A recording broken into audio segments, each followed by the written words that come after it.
कुछ साल पहले हमारा एक बिज़नेस था बेसिकली। मेरे रेजिडेंस पटेल नगर में है। तो वहाँ पे हमने टारगेट करा जितने भी एस्पिरेंट्स हैं उनको होममेड फूड नहीं मिल पाता, तो उसको ही टारगेट करके हमने स्टार्ट किया था कि इनको एक अच्छा होममेड फूड दे पाएँ जो मार्केट में इजीली अवेलेबल नहीं है। तो उसको हमने स्टार्ट करा, मतलब हमारा फैमिली बिजनेस था, मेरी मदर, मैं और मेरी सिस्टर वगैरह सब ने मिलकर साथ में स्टार्ट किया था वो बिज़नेस। तो हम काफ़ी अच्छी मार्केट को कैप्चर भी कर पा रहे थे वहाँ पे। कुछ टाइम बाद वो अभी बिज़नेस नहीं है, एक्चुअली मेरी मदर एक्सपायर हो गई थी। तो उसके बाद मतलब हम में से कोई अप फ्रंट नहीं आ पाया उस बिज़नेस को और हैंडल करने के लिए, तो बिज़नेस वहीं पे ख़त्म हो गया अभी रिसेंटली। तो अब मेरे अंदर एक स्पार्क है कि मेरे को वो बिज़नेस दोबारा स्टार्ट करना है। और राइट नाउ मैं अभी एक कंफ्यूजन में चल रहा हूँ बहुत ज़्यादा कि मैं अभी अभी रिसेंट मेरी जॉब में उसको मैंने छोड़ा है और अब मैं एक सेफर साइड पे जाने के लिए बेसिकली तो गवर्नमेंट जॉब की प्रिपरेशन कर रहा हूँ।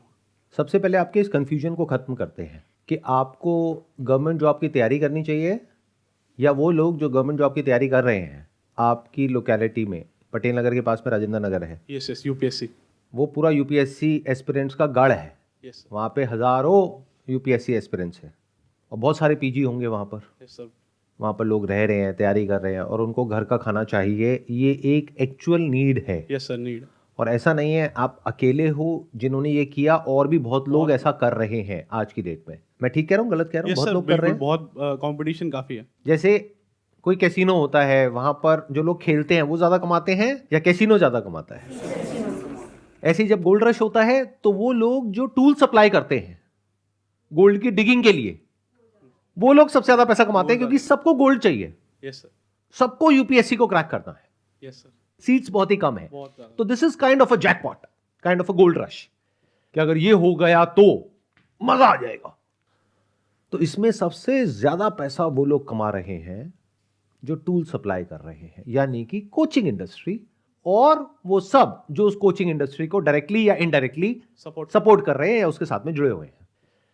फॉर एग्जाम्पल, आप में से कितने हैं जो यूपीएससी की तैयारी कर रहे हैं? आपने किसी कोचिंग इंस्टीट्यूट को ज्वाइन किया हुआ है? जी सर। वहां पे साल की कितनी फीस होती है जो आप पे करते हैं? सर मेरा एक्चुअली फाउंडेशन कोर्स है तो मैंने 2.5 लाख पे किया था। जिस कोचिंग को आपने पे किया उस कोचिंग में और भी बच्चे होंगे? हाँ सर। आपने जिस कोचिंग इंस्टीट्यूट को ज्वाइन किया वहां पर टोटल कितने बच्चे होते हैं at any given point in time? मतलब एक टाइम पे कितने बच्चे होते हैं जो तैयारी कर रहे हैं? एक साल में तकरीबन 1000 तो होते हैं।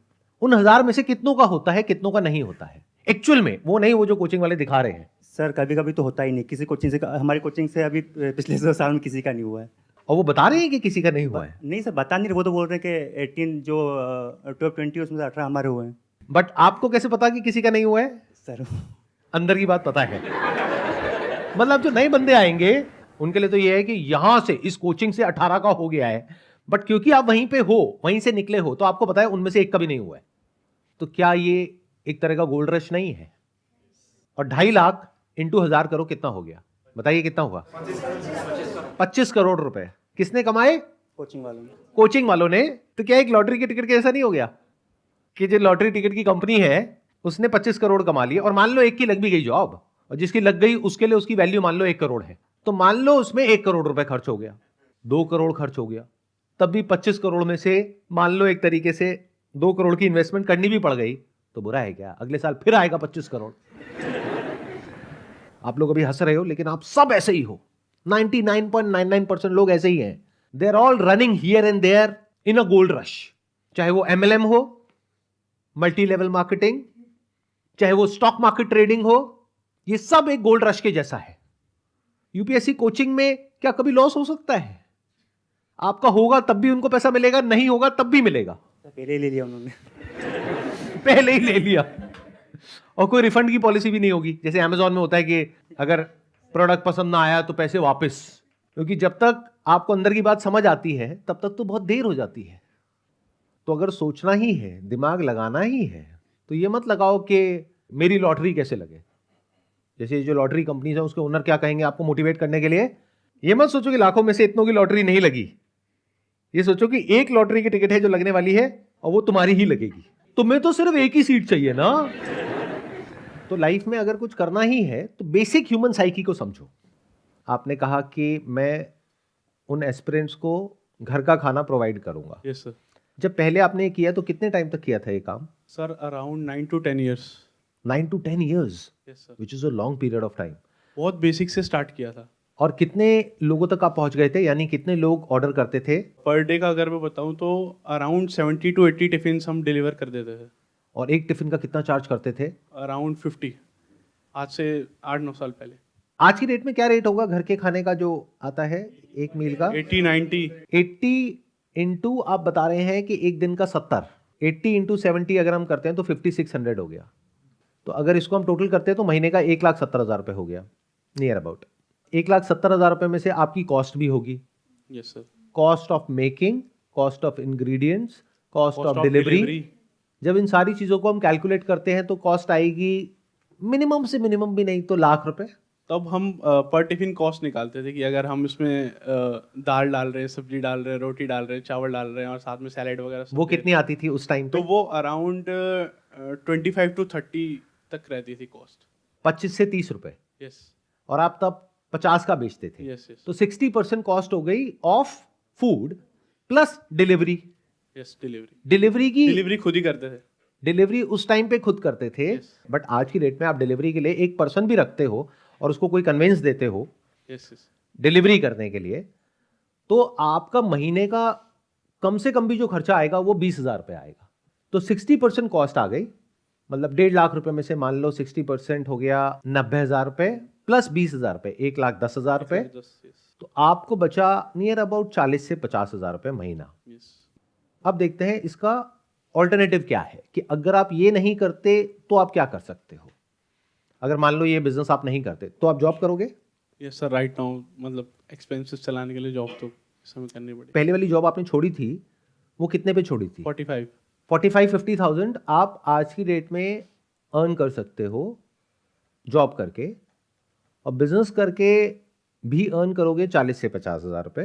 प्लस आज की डेट में इसमें कंपटीशन बहुत ज़्यादा है, प्लस इन्फ्लेशन की वजह से कॉस्ट बहुत ज़्यादा बढ़ चुकी है। जब आप कैलकुलेट करोगे पिछले 8-10 साल में, चाहे वो कॉस्ट ऑफ इंग्रेडिएंट्स हो, चाहे वो कॉस्ट ऑफ डिलीवरी हो, उस हिसाब से प्राइस नहीं बढ़ा है। यानी कि 50 का सिर्फ 80 हुआ है पिछले 8-10 साल में, लेकिन कॉस्ट हो सकता है आपकी डबल या ट्रिपल हो चुकी है अगर आप कैलकुलेट करोगे तो ये बिजनेस मॉडल ऑनेस्टली स्पीकिंग मुझे इतना वाइबल नहीं लग रहा है, क्योंकि उस टाइम पे your mother was passionate about this whole thing, जिन्होंने ये सब शुरू किया था, और आई एम अज्यूमिंग कि उनका कुकिंग में बहुत इंटरेस्ट था। बहुत ज़्यादा।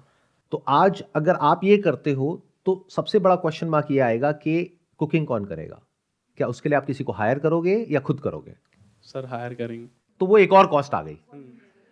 दैट मीन्स महीने की 25-30 हज़ार रुपये एक और कॉस्ट आ गई। अब उस कुकिंग में वो टेस्ट होगा या नहीं होगा, उस पर भी एक बहुत बड़ा क्वेश्चन मार्क है, because your mother was passionate about this whole thing. Yes sir. अब वो जो इंसान जॉब कर रहा है, आई एम नॉट श्योर वो कितना पैशनेट होगा, और वो घर के खाने वाली फीलिंग आएगी या नहीं आएगी। तो इस पूरे के पूरे बिजनेस मॉडल पे एक बहुत बड़ा क्वेश्चन मार्क है। तो इससे बेटर है कि आप जॉब करिए, या फिर अगर कोई और बिजनेस मॉडल आपके माइंड में चल रहा है उसके बारे में सोचिए। सर मतलब इसके पीछे एक इमोशन जुड़ा हुआ है, इसलिए मेरे को यही सोचता है कि मतलब वो एक काम छूट गया था वहां पे, अब उसको आगे लेके जाना है। Never do a business based upon emotions. मेरी इस बात को गांठ बांध लो, बिजनेस में इमोशंस की कोई जगह नहीं है। उसके पीछे वजह क्या है? Business is simple give and take. आप कोई प्रोडक्ट या सर्विस किसी को दे रहे हैं, उसके बदले में वो आपको पैसा दे रहा है। उसको इससे कोई फर्क नहीं पड़ता है कि उसके पीछे की कहानी क्या है। उसको इससे मतलब है कि उसको क्या वैल्यू मिल रही है in comparison to others in the market. You need to be very smart in terms of understanding the whole business model, जितनी भी कॉस्ट उसमें इन्वॉल्व है, जो मार्जिन है, जो एफर्ट है, रिटर्न है, और सिर्फ इतना ही नहीं, अपॉर्चुनिटी कॉस्ट, कंपटीशन, इस सब का इमोशन से कोई कनेक्शन नहीं है। तो never do a business based upon emotions. This is all what I can say, no matter how strong those emotions are. Sir but मेरे वही है कि अगर इमोशन मतलब आपको उसमें कंटिन्यूअस एफर्ट मारने के लिए मतलब फोर्स भी नहीं करेगा, आप नेचुरली मोटिवेटेड रहोगे उसके लिए, अगर 1% इमोशन है उस चीज़ का आपके बिजनेस में, नहीं तो बहुत जल्दी गिव अप कर देते सब। ये गलत फहमी है, देखना ध्यान से समझना। आप लोगों को ये लगता है कि बिजनेस करने के लिए मोटिवेशन चाहिए, और मोटिवेशन के लिए इमोशंस चाहिए, जबकि ऐसा एक्चुअल लाइफ में नहीं होता है। Business is like the game of chess. Chess में अगर आप बहुत ज्यादा इमोशनल होकर के खेलोगे तो आपके जीतने के चांसेस है, या फिर बिल्कुल कूल एंड काम माइंड से खेलोगे तो जीतने के ज्यादा चांसेस है। कूल एंड काम माइंड से। एक गलत मूव और खेल खत्म, ऐसा होता है गेम ऑफ चेस। मतलब ध्यान एक सेकंड के लिए भी वहां से आप हटा नहीं सकते हो। Your mind has to be absolutely focused on the game of business. उसके लिए एक ऐसा माइंड नहीं चाहिए जो बहुत इमोशनल हो, क्योंकि इमोशंस के साथ में क्या आ जाता है, एक्साइटमेंट या डिसअपॉइंटमेंट, उसका अपोजिट। आप बहुत ज्यादा एक्साइटेड होकर के बिजनेस शुरू करोगे तो जब रिजल्ट नहीं आएगा तो उतनी ही जल्दी आप डिसअपॉइंटेड हो जाओगे। जबकि बिजनेस किया जाता है with the long term vision, by keeping the big picture in mind. जैसे मैंने चेस का एग्जांपल दिया, बिल्कुल परफेक्ट एग्जांपल है बिजनेस के लिए। बिजनेस ऐसा नहीं है कि आपने 2-3 चालों में सारी गेम खत्म कर दी सामने वाले की। बिजनेस है कि पहले आपने एक किला बनाया, यानी कि अपने आप को डिफेंड किया, फिर स्ट्रैटेजी बनाई, फिर अटैक किया, फिर जब टाइम आया फिर दिखाया कुछ और ताकि सामने वाले की अटेंशन वहां चली गई, किया कुछ और। ये सब करने के लिए you need to have the kind of presence of mind which is free from all kind of emotions. Emotions दो तरीके के होते हैं। As far as your own emotions are concerned, you have to be absolutely emotionless in business. But as far as the emotions of your clients are concerned, you have to be very emotional. You need to understand कि सामने वाला इंसान क्या feel कर रहा है, उसके दिल में, उसके दिमाग में क्या चल रहा है, उसकी क्या प्रॉब्लम है, उसको मैं कैसे सॉल्व करूं। यानी अपनी प्रॉब्लम्स को इंपॉर्टेंस देनी है जीरो, सामने वाले को कि मेरी प्रॉब्लम ये है, मेरा ये, मेरा वो। अरे दुनिया को उससे कोई फर्क नहीं पड़ता है, as harsh as it may sound. दुनिया को मतलब है अपनी प्रॉब्लम से। तो as far as understanding the problems of your customers are concerned, वहां पे अपने इमोशंस को यूज करो। बट जब बात आती है अपनी लाइफ की, अपने पास्ट की, या अपना जो काम करना है उसकी, उसमें इमोशंस की कोई जगह नहीं है।